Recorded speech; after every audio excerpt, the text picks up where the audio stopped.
पति के जाने के बाद वैष्णव धर्म में रही हैं ऐसे सुमातु और हम सबकी नानी,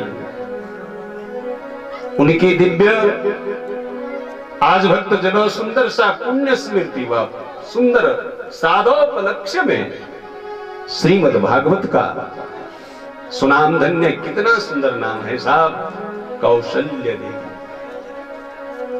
कुशलता पूर्वक जो अपना जीवन जीना चाहती हैं, चाहते हैं, वही तो कौशल्य है। और एक बात ये भी ध्यान देना, कौशल्य के कोख से कौन उत्पन्न हुआ? राम। और यहां भी वही राम।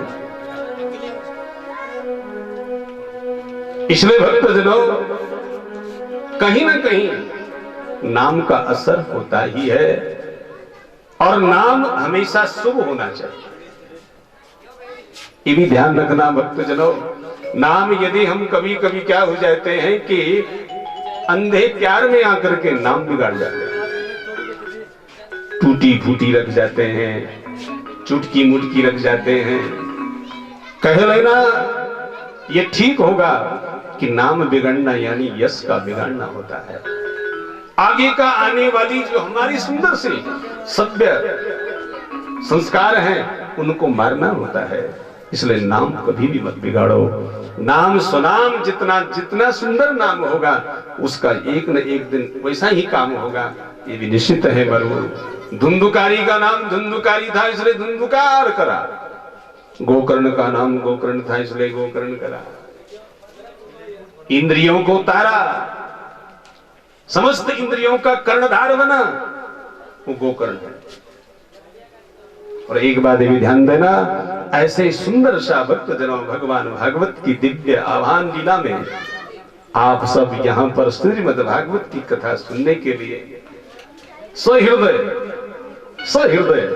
और एक बात भी ध्यान देना साहब, जब कभी भी आना हो तो हृदय को साथ लेकर के आना चाहिए, क्योंकि हृदय में विशेष कौन कौन बसते हैं? एक भक्ति बसती है, एक मन बसता है और एक भगवान बसता है। यदि हमने हृदय कहीं दूसरी तरफ छोड़ दिया और तन को यहां ले आया तो भगवान भी नहीं आएंगे, सुंदर सा मन भी नहीं आएगा, मन अपसेट हो जाएगा और तन बेचारा यहां बैठेगा तो क्या सुनेगा? ये भी हम ध्यान रखें कि जहां तन रहता है वहीं मन रखना चाहिए, और जहां मन होता है उसमें ही सुना जाता है और उसके द्वारा ही सुंदर सा श्रवण भी होता है। तो आइए, क्या सुंदर बल है। और उसके बाद क्या लिखा है? श्रुतेन किम यो न च धर्ममाचरे। बल की सभ्यता तो बताई है, अब सुनने की सभ्यता है। यदि हम एक कान से सुन रहे हैं और दूसरे कान से हम ले भाई चलो आउट हो जाओ, और एक बात भी ध्यान देना, यहाँ आउट पास बिल्कुल आमने सामने है। कभी कभी क्या हो जाती, कभी क्या अब तो कलयुग में विशेषकर होता दिख रहा है कि कथा सुनने की किसी की भी लालसा सुदृढ़ नहीं है। थोड़ा सा डमरू बज जाए, वो गीत लग जाए, अरे महाराज सब झूम जाए, पर कथा सुनने की जब बात आ जाए तो सबको नींद आ जाए, उठ जाए। ये सबसे बड़ी विडंबना है कलिकाल की। और एक बात ये भी ध्यान देना मेरे सुंदर सा भक्त जनों, भागवत के प्रांगण में आज हम भागवत सिद्धांत के द्वारा अपना जीवन जीना चाहते हैं। ये ऐरो गैरो जो सिद्धांत है, ये सिद्धांत हमारे बड़े आतंकी हैं। आज इन सिद्धांतों में, आसुरी सिद्धांतों में, ऐरो गैरो सिद्धांतों में हमारी इस भागवत की सभ्यता को खत्म कर दिया, कुछ भी नहीं रहा। और एक बात भी ध्यान देना, सिद्धांत शब्द का अर्थ क्या होता है? असुरों को भी सिद्धांत कहे, ये भी हमारी भूल है। क्योंकि सिद्धांत शब्द को वैयाकरणिक दृष्टि से यदि देखा जाए तो शुद्ध अंतः करण यस्मात् या यस्य सा सिद्धांत, जिसका शुद्ध अंतःकरण हो उसको सिद्धांत कहते हैं महाराज। और शुद्ध अंतःकरण केवल भगवान का है, और भगवान की शुद्ध अंतःकरण से निकली हुई वाणी भागवत है। भगवता प्रोक्तम भागवतम, यानी भगवान ने जो कहा है उसको सुनो। जो हम कह रहे हैं उसको मत सुनो, जो भगवान ने कहा है उसको सुनने की बात कही। तो आइए क्या कहा है भगवान ने। सच्चिदानंद रूपाय विशोत्पत्त्यादि हेतवे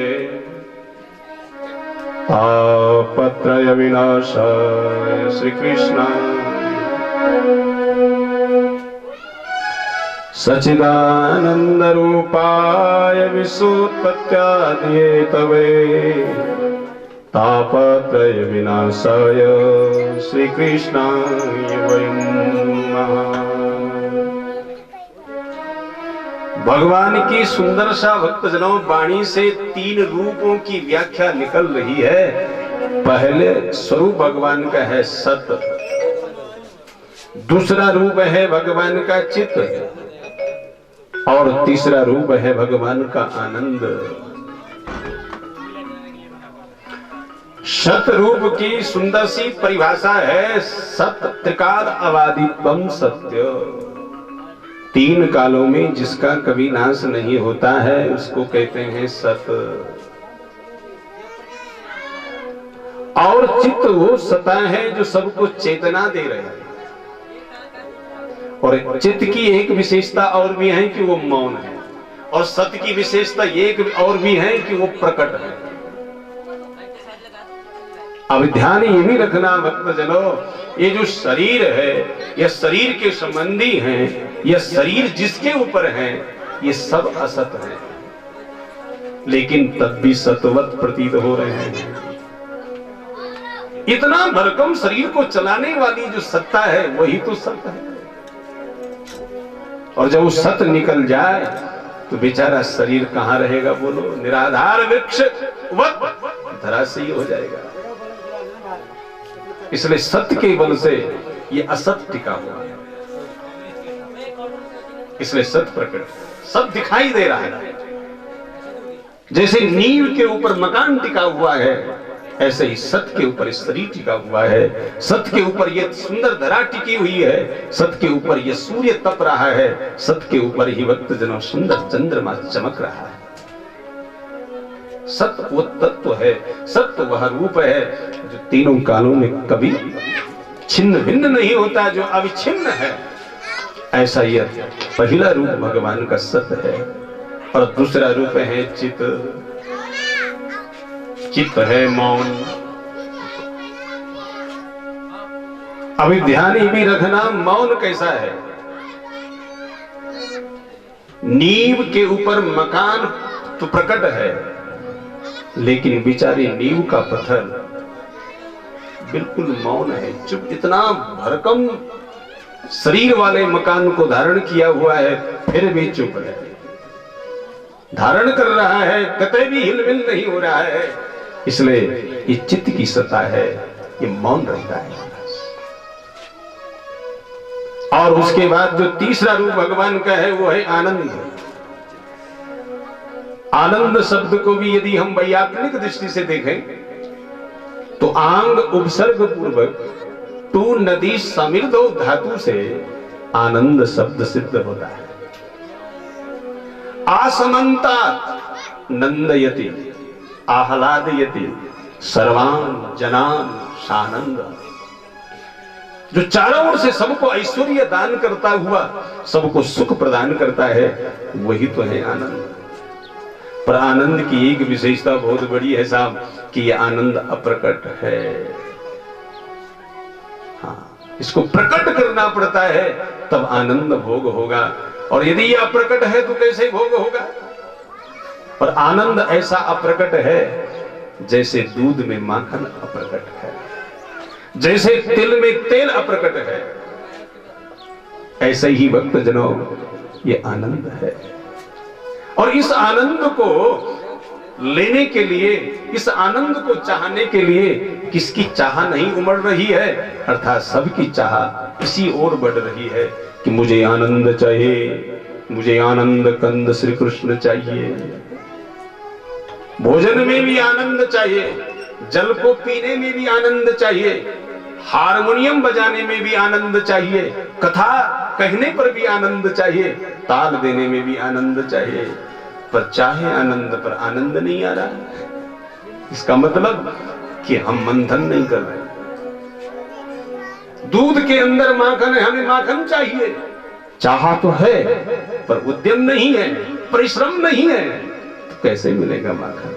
मट्ठा लगानी पड़ेगी, मंथनी पकड़नी पड़ेगी, मंथनी की दोनों छोर की डोर पकड़नी पड़ेगी और सुंदर दोनों हाथों से ले उद्यम करना पड़ेगा। ले सुंदर मंथन करने से माखन निकल आएगा। इसलिए ऐसा ही सुंदर सा भक्त जनों, आनंद कहीं बाहर नहीं है, आनंद तो इसी शरीर के अंदर है। हम बाहर भटक रहे हैं, इसलिए हमें आनंद नहीं मिल रहा है। इसलिए यही हमारे मन रूपी मंथनी के द्वारा और कर्म रूपी रसियों के द्वारा ले मंथनी को विलय करके सुंदर सा भक्त जनों उस आनंद को प्रकट करना चाहिए। ऐसे आनंद कंद श्री कृष्ण चंद्र को हम वंदन करते हैं महाराज, जिसके द्वारा विश्वोत्पत्त्यादि हेतु, विश्वस्य जो विश्व की उत्पत्ति का हेतु है और पालन का भी हेतु है और संगार का भी हेतु है। हेतु मानी कारण, बिना कारण से कार्य नहीं होता है। सृष्टि क्या है? कार्य। और सृष्टि को बनाने वाला कौन है? कारण। और बिना कारण से कार्य होता ही नहीं है। यहाँ पर भगवान भागवत की कथा आई है, यह कार्य है, लेकिन कारण क्या है? श्राद्ध, श्रद्धा। तो आज भक्तजनों सुंदर सा कारण स्वरूप जो ये तीन रूप हैं, इनसे विश्व की उत्पत्ति होती है। एक रूप से भगवान का द्वारा पालन होता है और एक रूप से संगार भी होता है। तो आज तापात्रय विनाशाय तीन प्रकार के ताप बताए गए हैं, आध्यात्मिक, आदि दैविक, आदि भौतिक। इन त्रिविध तापों का समूल नष्ट यदि हम चाहते हैं, उनका सारा मूल सूख जाए, नीरस हो जाए, आज तो भक्त जनों जिसको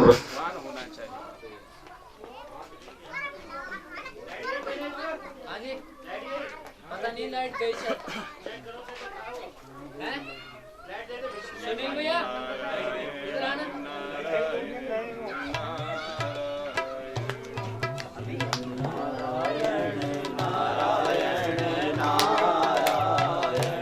भजमन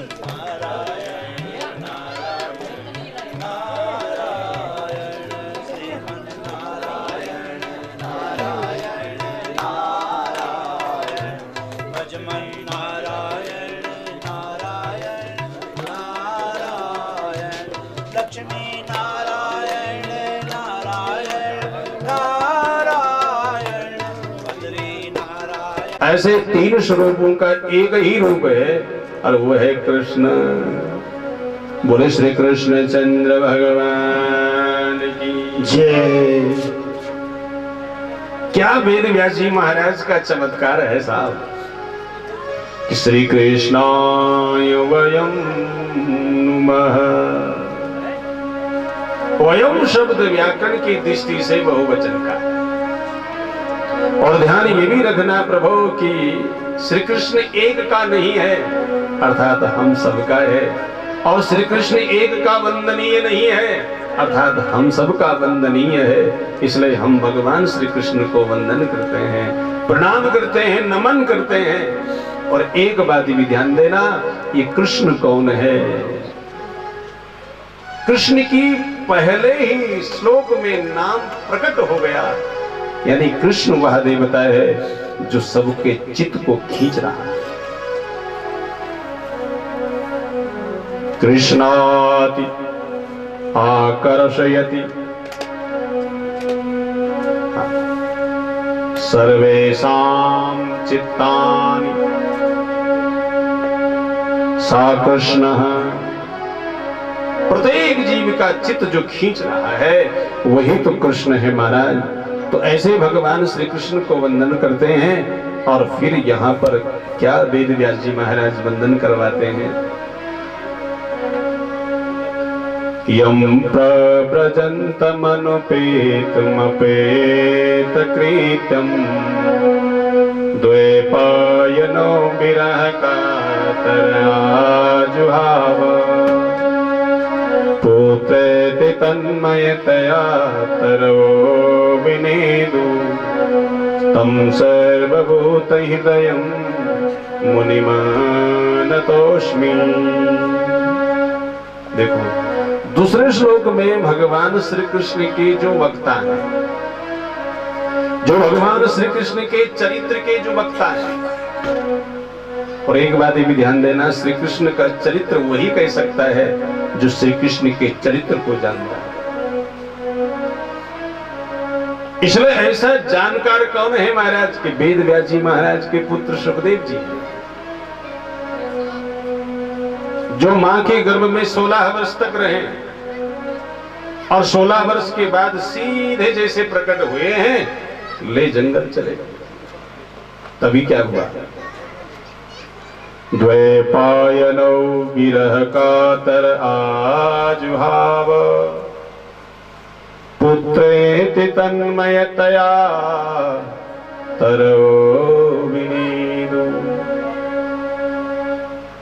आज द्वैपायन वेद व्यास जी महाराज पुत्र के शोक में अधिक कातर हो गया और पुकारता है, बेटा तुम कहां जा रहे हो? तुम्हारी मां तुम्हें दूध पिलाना चाहती है, तुम्हारी मां तुम्हें स्तनपान करवाना चाहती है। लेकिन सुखदेव जी महाराज तन्मनस्क थे, सुना ही नहीं। तम सर्वभूत हृदयं मुनिमानतोस्मि। सबके हृदय में वास करने वाले ऐसे मुनि महाराज सुखदेव जी महाराज को हम वंदन करते हैं, जिनके प्रति वृक्ष उत्तर दे रहे हैं कि हे वेद व्यास तुम क्यों रो रहे हो, तुम क्यों कातर हो? अरे रोना तो उस बाप को चाहिए, रोना तो उस मां को चाहिए जिसका बेटा बिगड़ रहा है।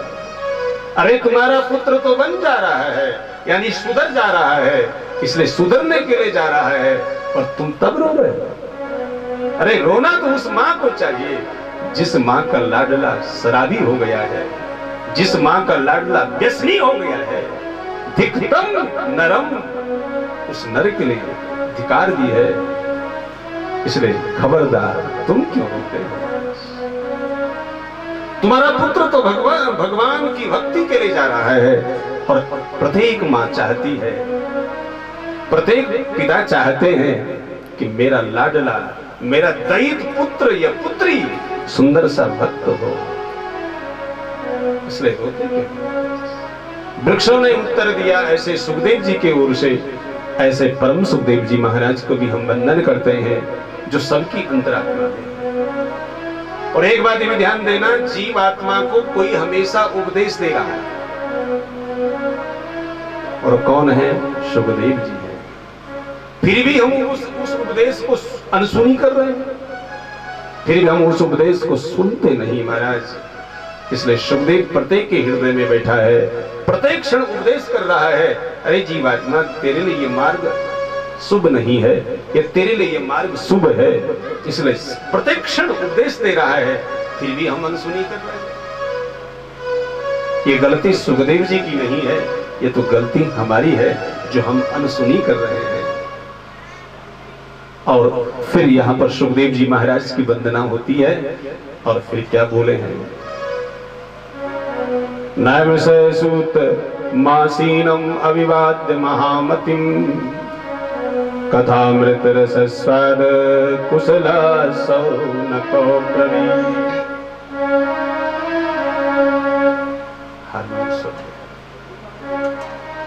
न विषयश्रुतमासीनम् अववाद्य महामतिम् कथामृत रसस्वाद कुशला सौनक ब्रवीत्।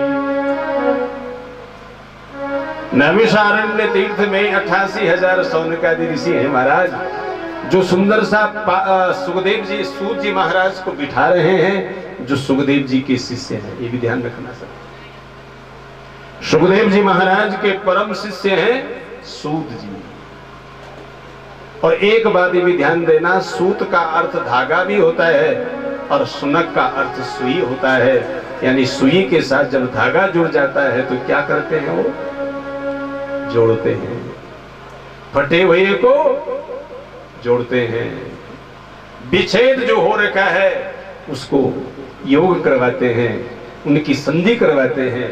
यानी संधि करवाने वाले, भगवान से प्रेम करवाने वाले, भगवान से योग करवाने वाले, उसको कहते हैं सूत और शौनक। और हम सब फट गए भगवान से। हम भगवान की ही एक कोई सूत्र है, लेकिन हम वहां से टूट गए हैं, हम वहां से फट गए हैं, हम वहां से विच्छेद हो गए हैं, पृथक हो गए हैं, अलग हो गए हैं। लेकिन आज सूत जी महाराज उन सबको जोड़ना चाह रहा है, इसलिए कह दिया। सौनकादि ऋषि कह रहे हैं, अज्ञान ध्वंद विध्वंस कोटि सूर्य समप्रभा सूताख्याय कथा सारम मम कर्ण रसायनम। सूजी महाराज को सौनकादि ऋषि क्या हाथ जोड़ करके कह रहे हैं, क्या विशेषण दे रहे हैं महाराज। वाह, विशेषण के योग्य भी वही है जिनके पास कोई विशेष है। और इनके पास, सूजी महाराज के पास विशेष क्या है, वह ज्ञान की आभा, ज्ञान का प्रकाश, जो करोड़ों सूर्य से भी अधिक है। और ध्यान ये भी रखना है कि बाहर का सूर्य, उदयांचल में उदित होने वाला सूर्य केवल बाहर का अंधकार समाप्त कर सकता है, लेकिन अंतस्थ अंधकार को समाप्त कौन करेगा, संत जन्य सूर्य। और ऐसा सूत जी महाराज तुम हमारे लिए प्रकट हो गए हैं। अंतःकरण में अज्ञान जो आच्छादित है, जो बेचारा हमें सता रहा है। और एक बात ये भी ध्यान देना कि दुख हमेशा अज्ञान का ही कारण है। अज्ञानांधकार हमें हमेशा दुख देता है। और आज सुंदर उस अंधकार को समाप्त करने के लिए तुम यहाँ पर उदित हुए हो, प्रकाशित हुए हो, इसलिए तुम दिव्य आसन पर बैठ जाओ। और सूताख्याय कथा सारम, कथा का जो सार है। और एक बात ध्यान देना, सार सार को गही रहे थोथा दे उड़ाए। थोथेरी जो बात है, नीरस जो बात है, सारहीन जो बात है, उसको छोड़ दो। वो जो सार गर्वित है उसको पकड़ लो। यही तो कथा भागवत सिखा रही है। सूताख्याय कथा सारम मम कर्ण रसायनम। यहां पर रसायन शब्द भी आया है। रसायन शब्द का अर्थ होता है रसस्य अयनम रसायनम, जो रस का स्थान है। और रस कौन है, रसो वही सह। वेद कह रहे हैं कि रस कोई और नहीं है, श्री कृष्ण ही रस है। और कृष्ण का स्थान कौन है, कि भागवत है, यानी भागवत ही रस है। यानी इस सुंदर शब्द से यह बोध होता है कि ये भागवत कथा सुनना चाहते हैं। रसस्य अयनम रसायनम, रस का जो अयन है, स्थान है, आश्रय है, ऐसे भगवान भागवत को हम सुनना चाहते हैं। और उसको सुनने के लिए कान छटपटा रहे हैं। पर एक बात भी ध्यान देना साहब, कान सबके छटपटाते हैं। ऐसा किसके कान है जो सुनना नहीं चाहते हैं, जो बिना जिनके कान नहीं सुन रहे वो मशीन लगवा रहे हैं। और किसके लिए सुनने के लिए, कि महाराज संसार की निंदा को सुनने के लिए। अरे मशीन लगवानी है तो भगवान कथा को सुनने के लिए लगाओ। और एक बात भी ध्यान देना कि कान छटपटाने चाहे सुनने के लिए, लेकिन भगवान की कथा को सुनने के लिए छटपटा नहीं तो मशीन लगानी नहीं चाहिए। यदि भगवान की कथा नहीं सुनने को मिल रही है और कान नहीं सुन रहे संसार की बात, तो बहुत अच्छी बात है। कम से कम बुद्धि उग्र नहीं होगी, मन उग्र नहीं होगा, मन अशांत नहीं होगा गलत चर्चा को सुनने से। इसलिए भक्त जनों कह दिया है, क्या बोले, भक्ति ज्ञान विरागात् विवेको वर्धते महान, माया मोह निरासश्च वैष्णवी क्रियते कथम। सबसे पहला हमारा यह सुंदर सा प्रश्न उठता है मन से कि भक्ति ज्ञान और वैराग्य और विवेक को जगाने वाला कोई साधन है तो सुनाओ। एक बात भी ध्यान देना, कानों से सुनना उसी बात को जिस बात से भक्ति जग जाए, जिस बात से ज्ञान जग जाए, जिस बात से सुंदर सा वैराग्य जग जाए और जिस बात से विवेक भी जग जाए। हम तो उस बात को सुनते हैं जहां विवेक मर जाता है, सुनने पर ही, जहां सुंदर सा भक्त जनों वैराग्य मर जाता है, जहां हमारा भक्ति मर जाती है और जहां हमारे ज्ञान मर जाता है। इसलिए ध्यान रखना, ऐसी बात कभी भी मत सुनो। सूजी महाराज से नैमिषारण्य तीर्थ में 88,000 शौनकादि ऋषि यही बात पूछ रहे हैं, क्या, माया मोह निरासश्च वैष्णवे क्रियते कथम। माया का जो मोह अज्ञान है वो कैसे समाप्त हो, हम वैष्णव कैसे बने, ऐसा कोई साधन आपके पास है तो कहो महाराज। और फिर बोले, यह गौरे कलो प्रायो जीवश्चासुरतां गत, क्लेशाक्रान्तस्य तस्यैव शोधने किं परायणम्। देखो कलिकाल बहुत घोर युग है। देखो कलिकाल कौन आया, जो द्वापर में दुर्योधन था। दुर्योधन के मरने के बाद उसका दूसरा जन्म हुआ और कलिकाल बन करके हमें सताने आ गया। और दुर्योधन शब्द का सीधा सा अर्थ है जो धन का दुरुपयोग करता है। और आज देखो कलिकाल में कौन नहीं धन का दुरुपयोग कर रहे हैं, अर्थात सब।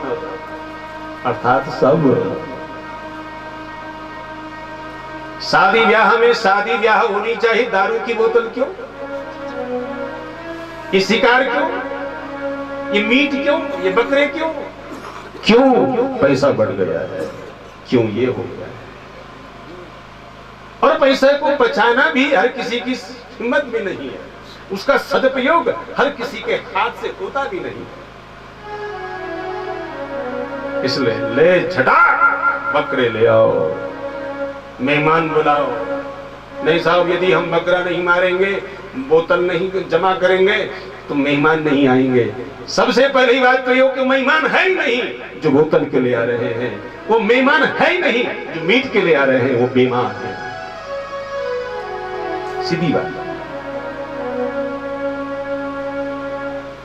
मेहमान तो वो है जो शालीनता पूर्वक आते हैं और बैठ करके अपनी कोई मंत्रणा देके जाते हैं, ज्ञान देके जाते हैं, वो मेहमान है महाराज। और जो वहां लतका भतकी खा के जाते और खलवा के जाते हैं, वो मेहमान कैसे हो सकते हैं। इसलिए खबरदार, सब मेहमान हैं, पर मेहमान किसने बनाए, जो बोतल और बोतल के साथ ठुंगा। ध्यान रखना, जैसा भोजन होगा मन वैसा ही होगा महाराज। बोतल पियोगे तो बोतल बन जाओगे, और बोतल के अंदर जो नशा है वो यहां भी चढ़ जाएगा। और नशा सा नष्टम, जा रहे हैं नाश की ओर। इसलिए भक्त जनों क्या बोले, कितना बोले, कम ही कम है। मेरा निवेदन है, मेरा नहीं, ऋषियों का निवेदन है, भागवत का निवेदन है कि हम इस ओर न जाएं जहां से हमारा नाश हो रहा हो। हम उस पदार्थ को हाथ न लगाएं जिस पदार्थ को हाथ लगते ही हमारे हाथ गल जाए, हमारे सुंदर सा बाहुबल कमजोर पड़ जाए। इसलिए सुंदर सा कह रहे हैं कि सूजी महाराज,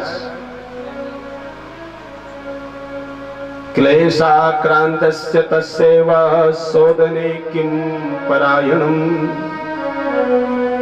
क्लेश को, दुख को शोधन करने वाला कोई ऐसा पारायण ग्रंथ हो, ऐसा कोई सुदृढ़ ग्रंथ हो, हमें सुना हो उसकी कथा। और फिर बोले हैं श्रेयसाम यद्भव श्रेया पावनानां च पावनम कृष्ण प्राप्तिकरम शाश्वत साधनम तद्वदाधुना। क्या सिद्धांत बताया? देखो, श्रोता भी कैसे हो? सिद्धांतवादी हो। और वक्ता भी कैसे हो? सिद्धांतवादी हो। आज श्रोता भी सिद्धांतवादी नहीं है और वक्ता भी सिद्धांतवादी। सिद्धांतवादी का मतलब है कि जो भगवान की शुद्ध वाणी निकली है उसकी ही व्याख्या करना, ये सिद्धांत कहता है, ये सिद्धांतवादी कहलाता है। और भगवान की वाणी जो निकली है उसको सुनना ही सिद्धांत श्रोता है। इसलिए भक्तजनों ऐसा बहुत कम मिलते हैं। और फिर क्या बोले हैं कि श्रेयसाम यद्भव श्रेया, जो हमारे लिए कल्याणकारी हो, पावनम नाम च पावनम, और जो पवित्र से भी पवित्र हो, ऐसा सिद्धांत हमें सुनाइए।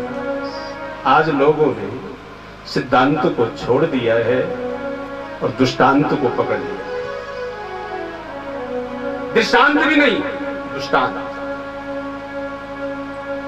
इसलिए दृष्टांत होने चाहिए सिद्धांत के साथ। दृष्टांत भी अच्छे लगते हैं। यदि सिद्धांत नहीं है तो दृष्टांत क्या है? कुछ भी। सिद्धांत के बाद दृष्टांत है और दृष्टांत के बाद दृष्टांत है। लेकिन आज न सिद्धांत रहा न दृष्टांत रहा, आज तो दुष्टों का बोलबाला है। बस कथा में भी तब तक लोग बैठेंगे नहीं जब तक थोड़ा सा रंगीला वो निकला नहीं, चमच। इसलिए कथा रंगीली है, रंगीली थी, रंगीली रहेगी। कथा रसहीन कभी नहीं होती। कथा को यदि कोई नहीं सुन रहे हैं तब भी लोग सुन रहे हैं। कौन सुन रहे हैं? वो सुन रहा है जिनको कथा सुनने की बहुत बड़ी आदत है। देव समाज यहाँ पर बैठा है 33 करोड़ देवता, वो बैठ करके तन्मनस्क हो गए। हम नहीं देख रहे, आंखों का दोष है। नागराज जी बैठे हैं अपनी यश को सुनने के लिए। भगवान बाल मुकुंद श्री कृष्ण चंद्र बैठे हैं अपने यश को सुनने के लिए। और जिस पितृ के लिए भागवत आती है वो पितृ बैठा है अपने कल्याण के लिए सुनने के लिए। इसलिए सुनने वाले तो सुनते ही हैं और जो नहीं सुनते हैं तो सुनपट हो जाते हैं। और एक बात ये भी ध्यान रखना, इसलिए यहां पर क्या पूछ रहे हैं सौनकादि ऋषि?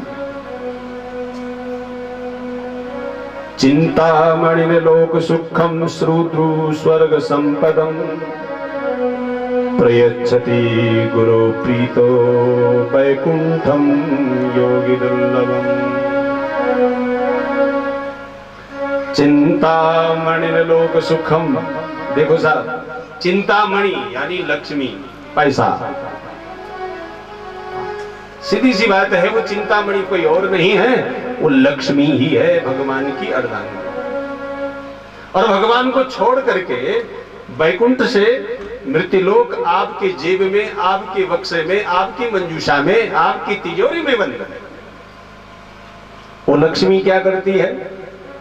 जो मन में चिंता हो जाती है कि बाबा हम मकान बनाना चाहते, मना देती है। सुंदर सा देहरादून बसना चाहते, बसा देती है। पर इस लोक का ही सुख देती है। परलोक सुख तभी देगी जब परलोक सुख की इच्छा मन में हो। ये भी ध्यान रखना चाहिए।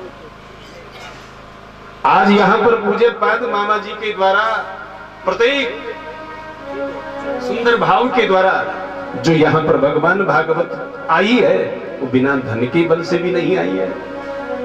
यानी वहां भी धन खर्च हो रहा है और इस धन का जो खर्च हो रहा है, जो हम मान रहे हैं कि खर्च हो रहा है, बिल्कुल नहीं खर्च हो रहा है। तो आप बोलेंगे शास्त्री जी आपकी बुद्धि थोड़ा सा कहीं काम तो नहीं कर रही क्या? इतना लाखों में यहाँ खर्च हो गया है और तुम बोलेंगे खर्च हो ही नहीं रहा है। महाराज मेरी दृष्टि से तो कतई खर्च हो ही नहीं रहा है, भगवान के निधि में जमा हो रहा है। वह बैंक है जहां दिन दुगुना और रात चौगुना होता है। हमने तो ऐसा भी देखा साहब, मैं तो अपने पर घटाऊंगा। तब हम अबोध थे, पढ़ते थे। दादाजी की वार्षिक श्राद्ध में पिता पक्ष में जब सुंदर सा श्रद्धा बढ़ाई और सुंदर सा भागवत के प्रचार प्रसार में उतर आए, अरे बाबा हम डर गए। अकिंचन, कुछ भी हमारे पास नहीं, भागवत होगी कैसी होगी। लेकिन जब हुई, धन कहां से आया, कैसे धन गया, ये भी पता नहीं।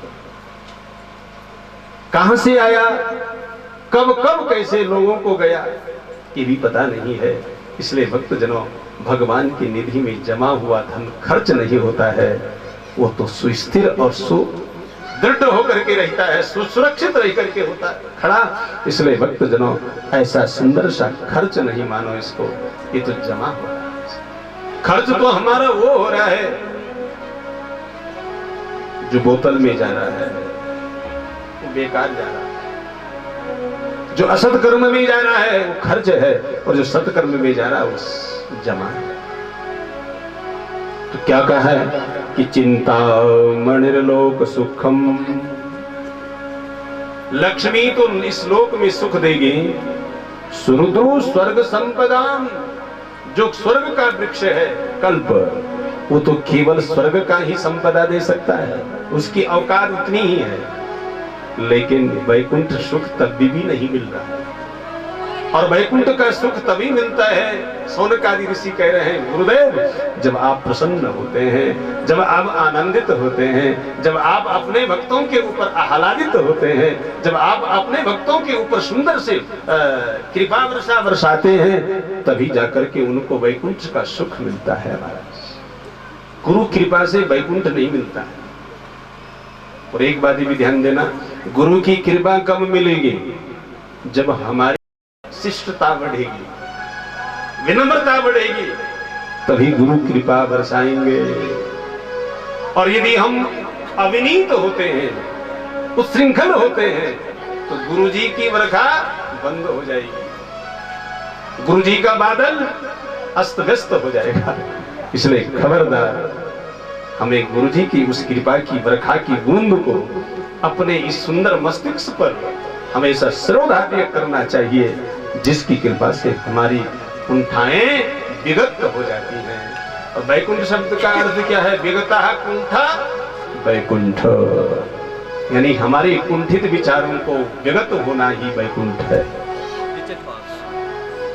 बोले सद्गुरु भगवान। तो नैमिषारण्य तीर्थ में 88,000 सौनकादि ऋषि सूत जी महाराज से ऐसा सुंदर प्रश्न पूछ रहे हैं, ऐसी सुंदर श्रद्धा उत्पन्न कर रहे हैं, विश्वास सुंदर सा प्रकट कर रहे हैं। और उसके बाद सूत जी महाराज कहते हैं, ऋषियों क्या बोले, प्रीति शौनक चित्ते ते यतो वच्मि विचार्य च सर्व सिद्धांत निष्पन्नम संसार भयनाशनम। देखो, प्रीति शौनक चित्ते ते, हे शौनकादि ऋषियों, तुम्हारे चित्त में, मन में, बुद्धि में, हृदय में प्रेम का प्राकट्य होता दिख रहा है। इसलिए अवश्य में मैं तुम्हारे हित के लिए विचार करके, और एक बात भी ध्यान देना, बिना विचारे नहीं बोलना चाहिए।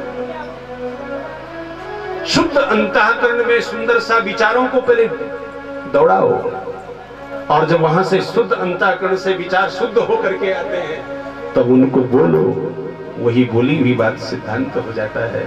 और आज क्या सुंदर बात कही है कि सर्व सिद्धांत निष्पन्नम, संसार में सारे सिद्धांतों से एक सिद्धांत बना है, और वो है भागवत। इसलिए वेद का सिद्धांत, पुराणों का सिद्धांत, वेदांत का सिद्धांत जिसके अंदर विद्यमान है, वही तो भागवत है।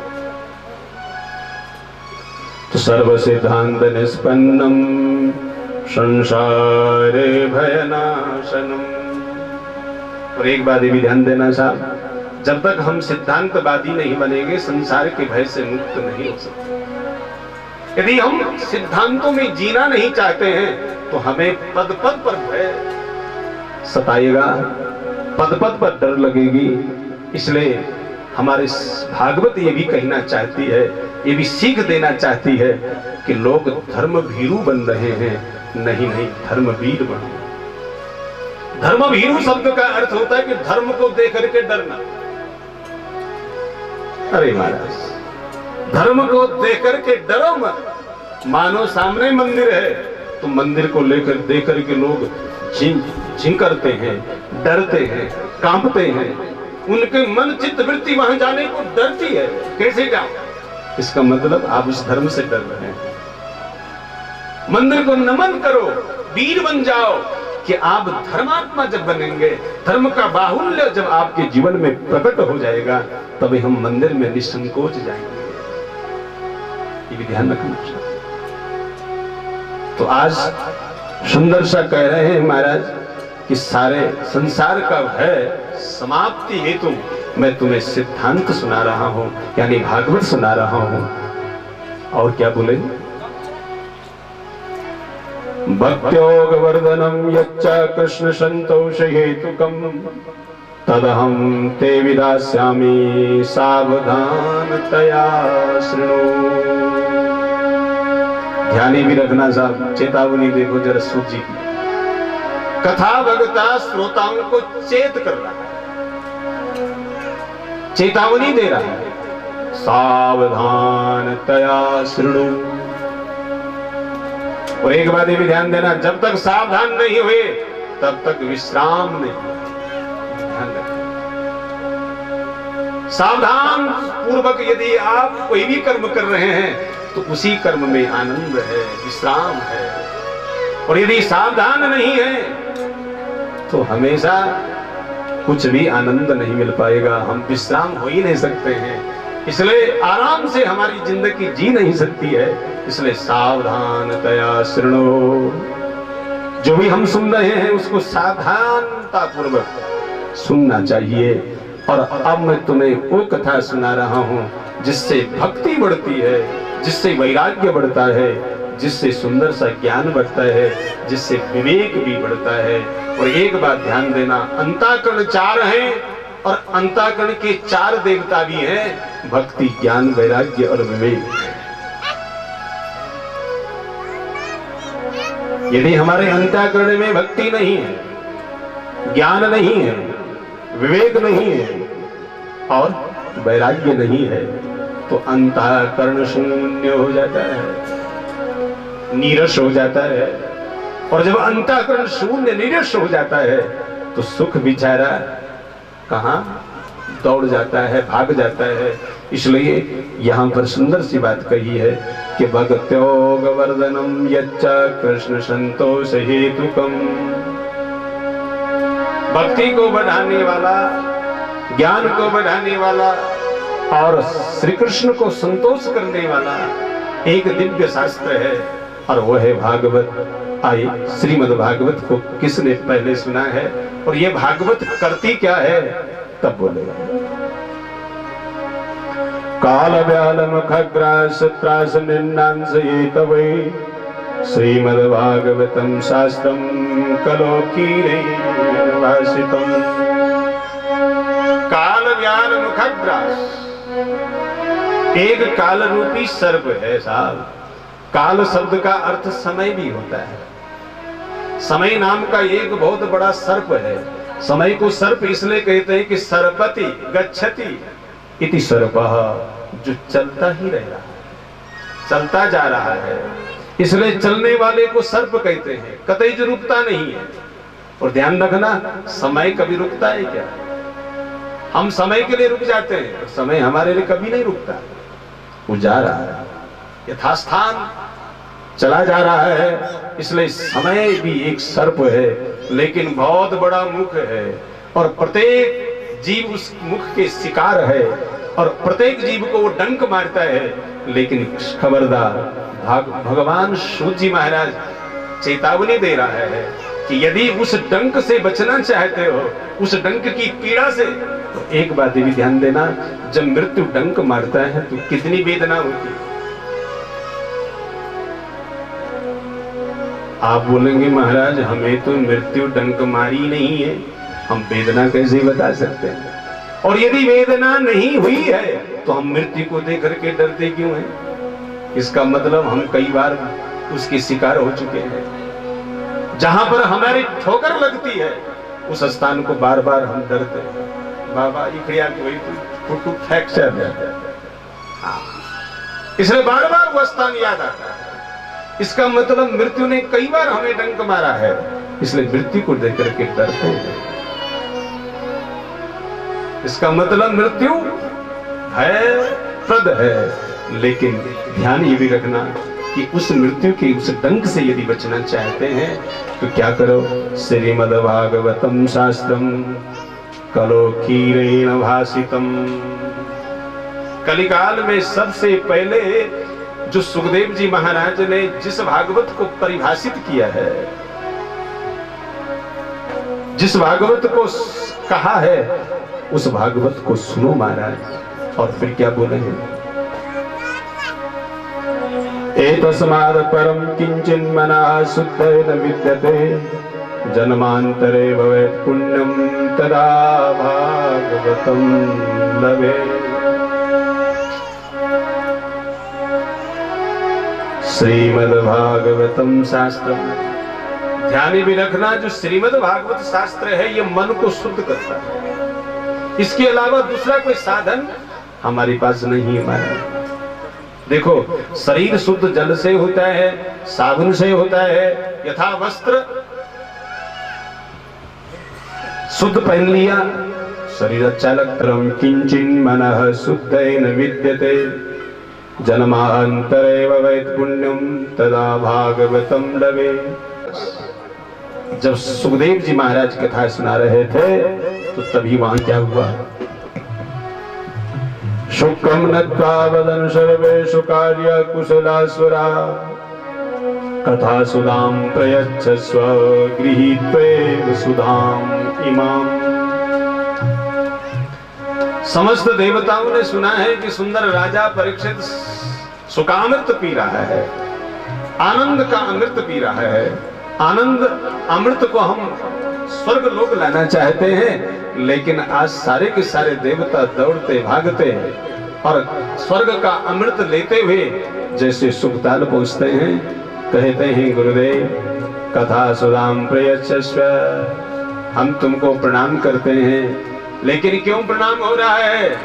देवता बड़े स्वार्थी होते हैं। एक बात भी ध्यान देना, एक स्वार्थ वसात प्रणाम होता है और एक निस्वार्थ वसात धर्म वसात प्रणाम होता है। यानी छोटे का धर्म प्रणाम करना है, इसलिए प्रणाम सबको होना चाहिए। लेकिन स्वार्थी जो होता है उसी को प्रणाम करता है जिससे स्वार्थ सिद्ध होता है। इसलिए ऐसा भी कभी हमें नहीं करना चाहिए। जो प्रणम्य है उनको प्रणाम कर ही दो, ये सबका धर्म बनता है। तो आज सुंदर सा यहाँ पर स्वार्थवशात सुखदेव जी महाराज को देवताओं ने प्रणाम किया और कहा गुरुदेव हम आपसे कथामृत लेने आए हैं और फोकट में आपकी कथा नहीं लेंगे, बल्कि इसके बदले आपको इस कलश में भरा अमृत भी दे देंगे।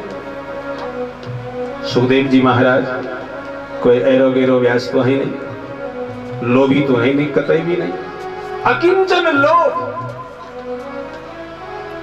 तो सुखदेव जी महाराज कहे बाबा तुम तो लगते हो बड़े अर्थशास्त्री। क्या कहा है जरा देखो। एवं विनमये जाते सुधाराज्ञां प्रपीयताम् प्रपास्यामो वयं सर्वे श्रीमद्भागवतामृतम्।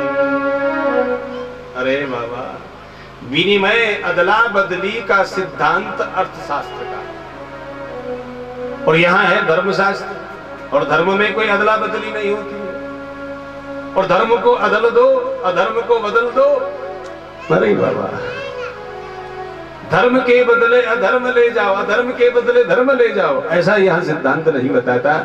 इसलिए कह दिया एवं विनमये जाते सुधाराज्ञा प्रपीयताम् प्रपास्यामो वयं सर्वे श्रीमद्भागवतामृतम्।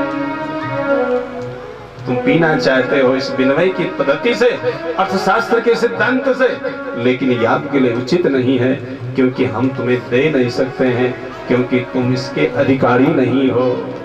क्यों नहीं अधिकारी है? क्योंकि तुम ठग हो। और भगवान भागवत ठग को सुशोभित नहीं होती। क्या लिखा है? क्व सुधा को कथा लोकी क्व काचक क्व मणिर महान ब्रह्मरातो विचारेवं तदा देवान जहासः। कहां तो सुंदर सा सुधा है और कहां ये कथामृत है, और कहां कांच रह गया और कहां मणि रह गई। ध्यान ये भी रखना, कांच की कीमत मणि की कीमत बराबर नहीं है, और मणि की कीमत कांच के बराबर नहीं है। और तुम यहाँ कांच दे रहे हो और मणि ले जा रहे हो, तो बोलो क्या कहेंगे इनको? ठग कहेंगे कि नहीं? जो छोटी वस्तु दे करके बड़ी वस्तु ले जा रहे हैं, इसलिए ऐसे ठगों से भी सावधान। और एक बात ध्यान देना, जैसे कैसे कथा वक्ता होता तो दे ही देता भागवता में, और बेचारा जो तनमनस्क वहां पर बैठा है वो बेचारा ठग हो जाता।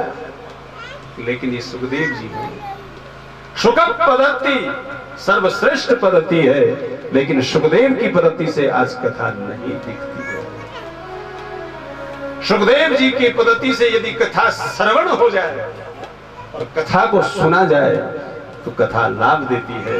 लेकिन आज तो न तो नारद पद्धति रही बल्कि रद पद्धति से कथा हो गई। रद पद्धति,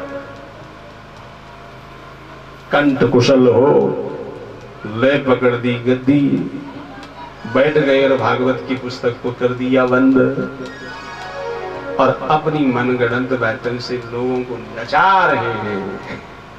और मैं तो कहता हूं जब तक ये नाच बंद नहीं हुआ तब तक नाच बंद नहीं होगा, ये भी गारंटी। ये भागवत का सिद्धांत कह रहा, मैं अपने घर से नहीं बोल रहा हूं, वेद का सिद्धांत कह रहा है। जब पहले भागवतें होती थी तो कितने नाचते थे?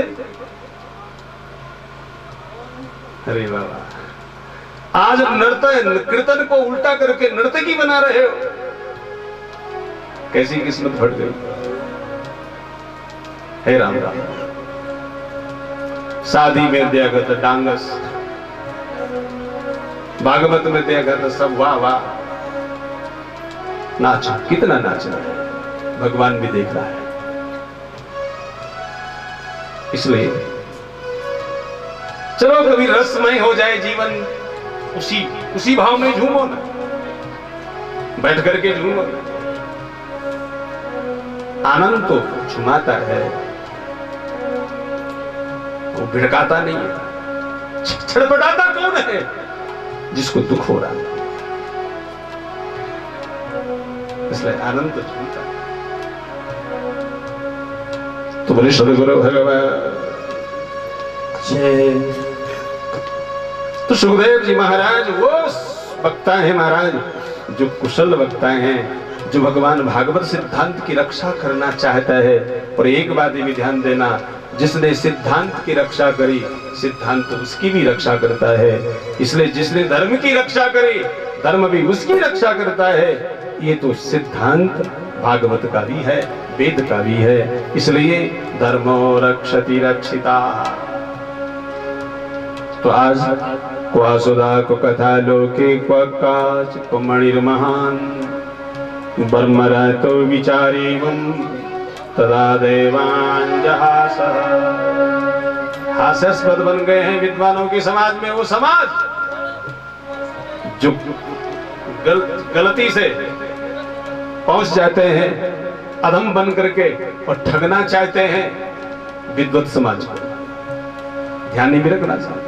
सुखदेव जी को ठग रहे देवता, हे बाबा इस कलश में भरा हुआ अमृत ले लो, परीक्षित को पिला दो, और जो कथा अमृत है इसको हमें दे दो, हम इसको स्वर्ग ले जाते हैं। वाह।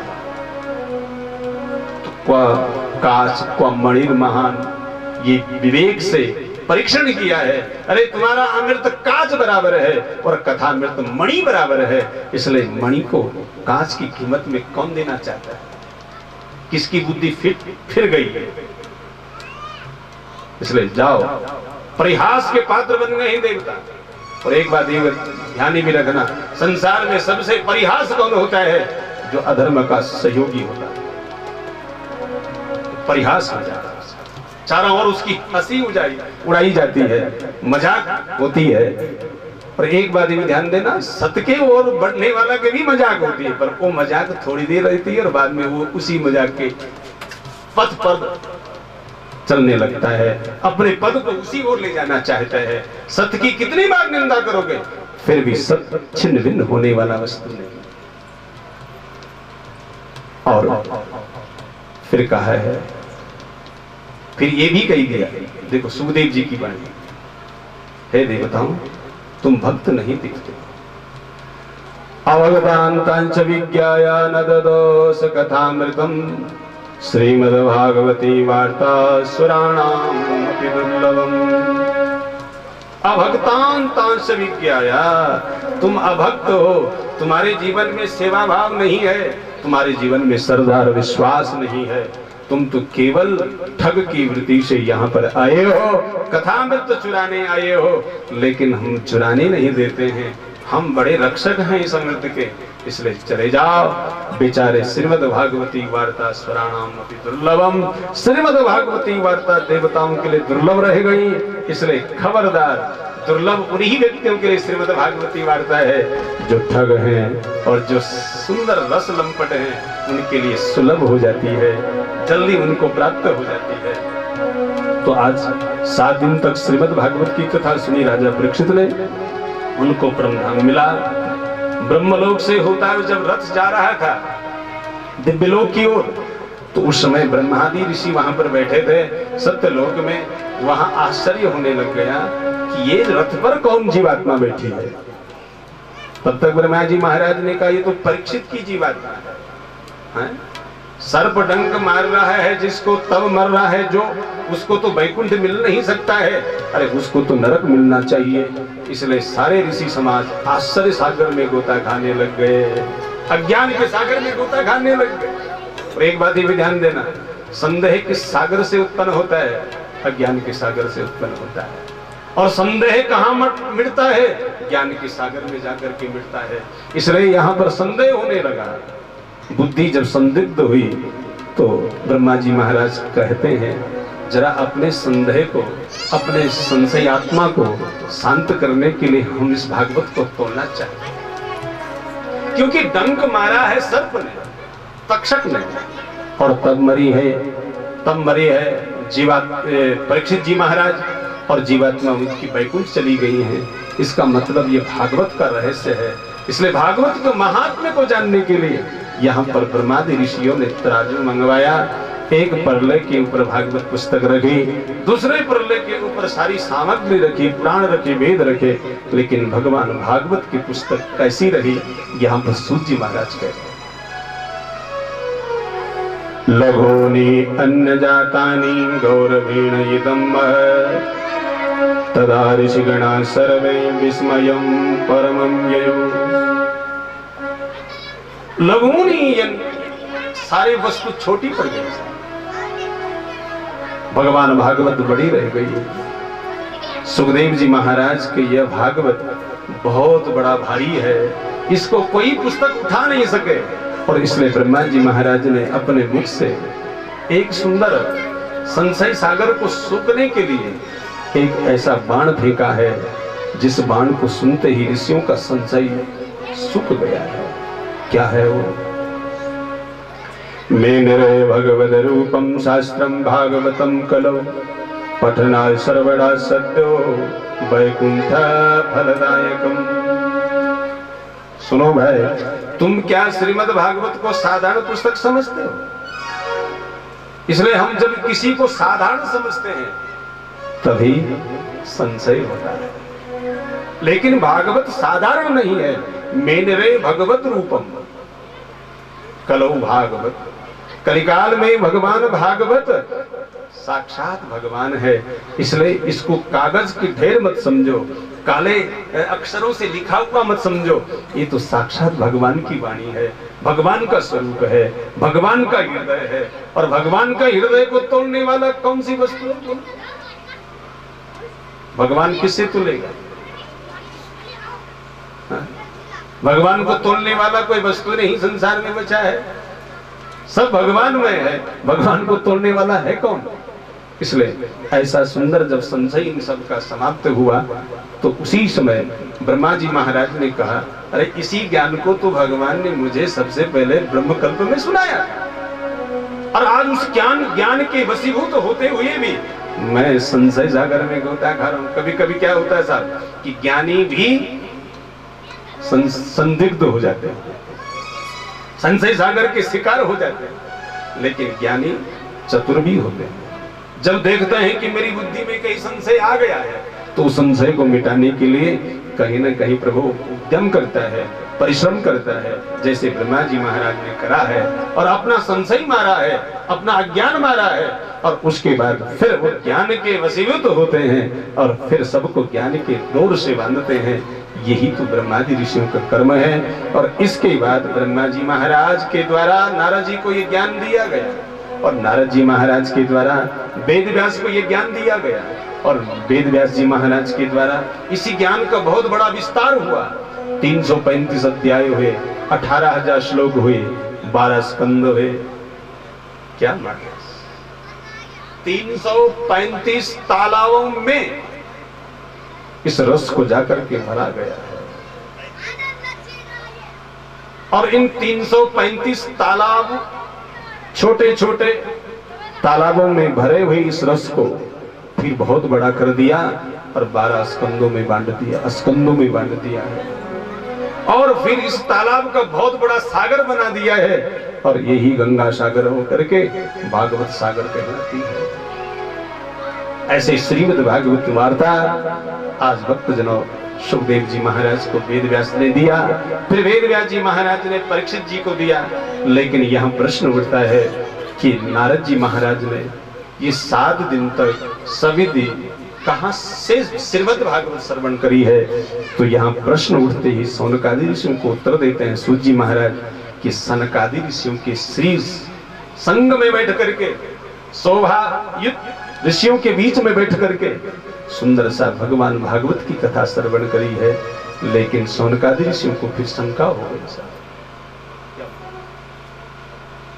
लोका विग्रह मुक्तस्य नारदस्य स्थिरस्य च विधि श्रवै कुता प्रीति संयोगः पुत्र तैसा। अरे महाराज, नारद जी महाराज तो खाली एक घंटा यानी 2.5 घड़े एक स्थान पर रह सकते हैं, और 7 दिन अहरनिश जिसने भगवान भागवती वार्ता श्रवण करी है वो भी सब विधि श्रवण करी है। ये हमारा संदेह हो रहा है कि नारद जी तो साफ था कि 2.5 घड़ी से ज्यादा एक स्थान पर नहीं रही, फिर भी वो 7 दिन तक तन्मनस्क होकर के श्रीमद् भागवत की कथा कैसे सुन पाए? तो एक बात शंका समाधान के लिए एक बात ये निश्चित है कि जहां श्रीमद् भागवत आ जाती है वहां साप नहीं रहता। इसलिए श्रीमद् भागवत के प्रादुर्भूत होते ही नारद जी का साप समाप्त हो गया, और 7 दिन तक सुंदर सा विधि श्रवा यानी सनक आदि ऋषियों के द्वारा श्रीमद् भागवत कथा श्रवण करी। ये ब्रह्मा जी के 4 मानस पुत्र थे साहब, सनक, सनंदन, सनातन और सनत कुमार। कब सुना ये भी प्रश्न उठा, तो क्या बोले? अत्र ते कीर्तयिष्यामि भक्ति युक्तं कथानकं सुखेन मम यत् प्रोक्तं रहस्यं विचार्य च। इस कथानक को मैं तुम्हें सुनाना चाहता हूं। इस कथा में भक्ति का उपाख्यान। देखो, श्रीमद् भागवत का पहले दिवसीय कथा इस सिद्धांत में हमें प्रवेश करवाती है कि जिस कथा से भक्ति उत्पन्न हो रही है, जिस कथा से ज्ञान और वैराग्य की जीर्ण शीर्णता समाप्त हो रही हो, हम उस कथा से अपना संबंध जोड़ रहे हैं। और ये ज्ञान और विवेक कि जिनको भूख है उस भूख को शांत करने के लिए भगवान भागवत की शरण बैठ जाओ। तो कहा है कि एकदा विशालायां चत्वारः ऋषयो मला सत्संगार्थं समायाता ददृशो तत्र नारद। एक समय की बात है, सनकादि ऋषि सत्संग की इच्छा को लेकर के सुंदर सा वैकुंठ भूवैकुंठ बद्रीनाथ में आए। जब वहां पर आए तो तभी उसी क्षण सोच रहे थे कि सत्संग के लिए तो हमें और भी तो व्यक्ति चाहिए जो सुन सके, सुनने वाले श्रोता भी तो चाहिए। वक्ता है और श्रोता नहीं है तब भी क्या लाभ, और श्रोता है और वक्ता नहीं तब भी क्या लाभ। इसलिए दोनों में संयोग होता है। इसलिए भक्त जनों सुंदर सा वही पक्ष चाहिए, श्रोता पक्ष चाहिए। तो तभी वहां क्या हुआ, कथम ब्रह्मदीन मुखाकृता चिंता तिरो भवान त्वरितम गम्यते कुत्र कुतश्चागमनम तव। तभी ब्रह्मपुत्र नारद जी महाराज भी दौड़ता बिलखता अति मलिन मन लेकर के जब भूवैकुंठ बद्रीनाथ में पहुंचता है तो तभी उसी समय कहते हैं महाराज सनकादि ऋषि, अरे बाबा तुम कौन हो रे ऐसा जो उद्विग्न मन लेकर के यहाँ पर खड़े हुए हो, उदित हुए हो। नारद जी महाराज को देखते ही सुंदर सा प्रश्न उठा दिया, अरे तुम तो ज्ञानी हो, तुम तो मुक्त संग हो, आसक्ति से परे हो, इसलिए तुमको ये उचित बात नहीं लगती, इसलिए तुम क्यों दुखी हो। तो नारद जी महाराज कहे कि अहम तो पृथ्वीम यातो ज्ञात्वा सर्वोत्तमामिति। अरे सबसे पहले मैंने विचार किया है वैकुंठ में कि सबसे उत्तम लोक कौन है, कि मृत्यु लोक है। और मृत्यु लोक में घूमने की इच्छा से जब मृत्यु लोक आया, तीर्थाटन करने लगा तो कहीं भी मेरा मन शांत नहीं हुआ, अशांत रह गया। क्योंकि मन अशांत इसलिए रहा कि तीर्थों में तीर्थभूत दिखाई दिए, तीर्थदेव नहीं दिखाई दिए, तीर्थभूत दिखाई दिए, तीर्थ प्रेत दिखाई दिए। कैसे महाराज, सत्यम नास्ति तपा शौचम दया दानम न विद्यते उदरम वरिणो जीवा वराकाः कूटभाषिणः। सत्यता तीर्थों में नहीं दिखी, पवित्रता तीर्थों में नहीं दिखी। तीर्थों में आज क्या हो रहा है, मीट बनाई जा रही है, कत्लेआम हो रहे हैं, ले मदिरा पी जा रही है। तीर्थों में तीर्थी बन करके नहीं जा रहे हैं, पर्यटक बन करके जा रहे हैं। ध्यान रखना, तीर्थ तीर्थ है जहां तरने की इच्छा से लोग जाते हैं। तीर्यते अर्थाय, जहां तरने की इच्छा से लोग जाते हैं और तारने की इच्छा से लोग जाते हैं, लेकिन आज वहां मरने की इच्छा से जा रहे हैं और मरवाने की इच्छा से जा रहे हैं।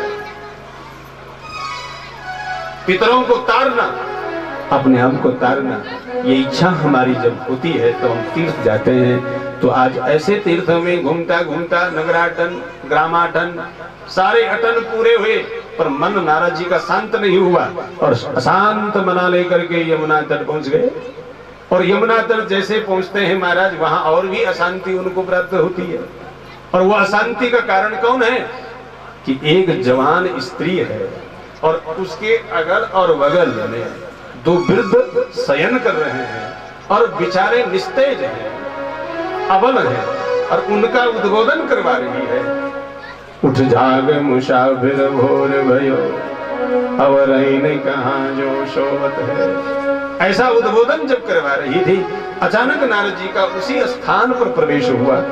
तभी वह बाला क्या कहती है, क्या शब्द प्रयुक्त करती हैं। देखो साहब, संबोधन भी कैसा होना चाहिए जैसा इस बाला का है। भो भो शारौ क्षणं तिष्ठा मत चिंताम अपि नाशय। हे साधु, संबोधन में साधु शब्द बोला है। और साधु शब्द का अर्थ केवल हम मानते हैं जिनकी जटा लंबी हो, जिनके सुंदर सा वेशभूषा बिल्कुल पीतांबरधारी है, माला बिल्कुल ले गले में जमी है, और हमने मान लिया उसको साधु। न हो सके, ये भी ध्यान रखना, अधर्म भी है हमेशा धर्म के मार्ग से होकर के ही जाता है। कहीं ऐसा न हो सके कि अधर्म ने भी पीतांबर तो नहीं चढ़ा दिया। रावण यदि पीतांबर नहीं धारण करता तो सीता का हरण नहीं होता, पर उस पीतांबर के अंदर कहीं अधर्म तो नहीं छिपा हुआ है। ये भी ध्यान रखना है। तो आज भक्त जनों ऐसा ही सुंदर सा नारद जी साधु हैं। साधु शब्द का अर्थ होता है साधनाओं पर